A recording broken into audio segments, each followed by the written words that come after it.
Now, I'm going to be telling you things I wish I knew before building in Bloxburg. Hello guys, it's K-Spade and welcome back to my channel, and I'm going to be telling you all the things that I wish I knew before I built in Bloxburg. Now, these are going to be all my tips so you know what to do if you do start building again. But before we get onto this video, I do just want to say that I do have a Discord that you can join if you would like to partake in a build battle or if you would like to partake in any of my future videos. But let's get straight on into this video.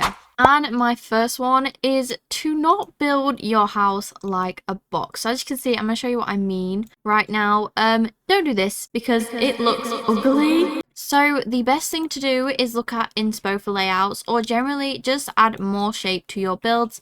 So instead of doing that box type, just kind of do a lot of different lines. So obviously you know what you're doing. So this could literally just be the doorway, this could be the living room, and you just go along with that and just try and separate the rooms as much as you can. And my next one is to always add textures to your wall. I will say you can obviously not do textures if you just kind of want your wall to be plain like that. That sometimes looks good, but it is better to obviously use the textures that we do have in the game, as it adds a lot more realism to your build. So for instance, you can do a mix of both. So you can add textures and you can also do a plain wall. But also try not to do something like this. Try and kind of use the textures and the wall that is plain as evenly as you can. But it will add a lot more realism. Now, I will say this isn't the best wall I've done. But obviously you will kind of figure out what the best texture is for you and how you want your build to look and what aesthetic you have. Now, I did just kind of do this. If you do want to know what this is, I just did a roof and then a roof as a porch, if that makes sense, and added the door with obviously some pillars and fences. But my next tip is to always add a lot of gardening into your build. So, for instance, I always like to do these, which I don't really know what they're called. They're just basically where I put my plants and stuff. Also, guys, if this build doesn't look the best, it is because I am literally winging it as I go. So as you can see, I have quite a lot of gardening stuff I can add to this house. I would definitely recommend leveling up your gardening skill if you don't have enough stuff to make your garden look any different. But again, adding loads of stuff like gardening will generally improve your house so much. And even if you want to go the extra mile, you can even add custom stuff, so custom trees and custom plants. And that will in fact give it a more realistic look than what these ones give you. Now, personally, I love to use a floor over using the normal path that you get in Bloxburg. But obviously, this is my opinion. You can use the original path. I just feel like the floor gives a lot more of a realistic look. Now, I am going to add fake grass, seeing as I still have snow from the winter update. But now, this is where I will now add a few trees. I hope you guys obviously spend a lot more time on your build than what I'm doing with mine, because obviously I am kind of rushing this. These weren't probably the best trees to use, as it kind of does look like your house is in a bit of a forest. But to make these look more realistic, you can go in with the other smaller plants just around them. And you can also place these just anywhere in the front garden too. And to also make it realistic, you can just go in with some flowers around your house. I also sometimes like to add like tiny dirt piles to these as well, as they just give it so much more realism. And the next one is to do with roofs, and that is to not automatically place your roofs.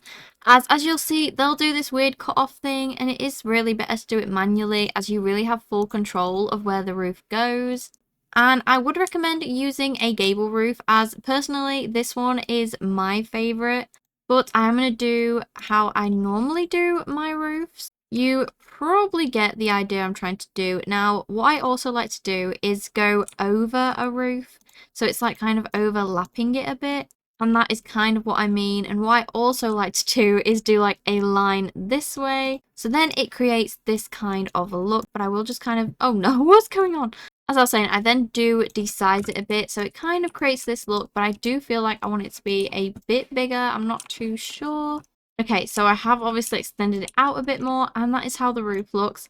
Now, another tip with roofs, always make this part the same colour as whatever this is, or the texture. And that is how my roofs look. Ignore this. This is because of obviously the roof glitching with that one.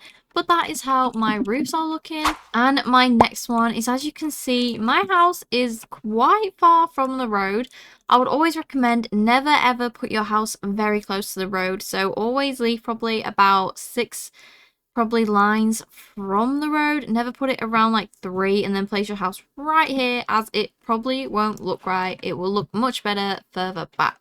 And my next one would definitely be to stick to a theme. So the colour theme we currently have going on with this house is kind of like a grey and a white. And I would recommend adding like a more colourful colour in there to just give it some more of a homely feel rather than it just feeling so modern. But that is my opinion. You can still just do those colours if you want. You could even do beige because beige goes really well with these colours. But always try to have a colour theme that you can stick to, or else your house may not look the best if you don't have a colour theme. Now, my next one is to add pillars. So you can do this for all around the house. Personally, I do like to use the smaller one for the corners of the house, as I feel like it gives it a more better look than the huge ones. But this is probably only when I'm doing small houses I will use the small ones. But I would always add these on the corners of the house. I would never add them in the middle or anything. The only time I would probably add them in the middle is if I'm doing like a very realistic house. That is probably the only time I will add them.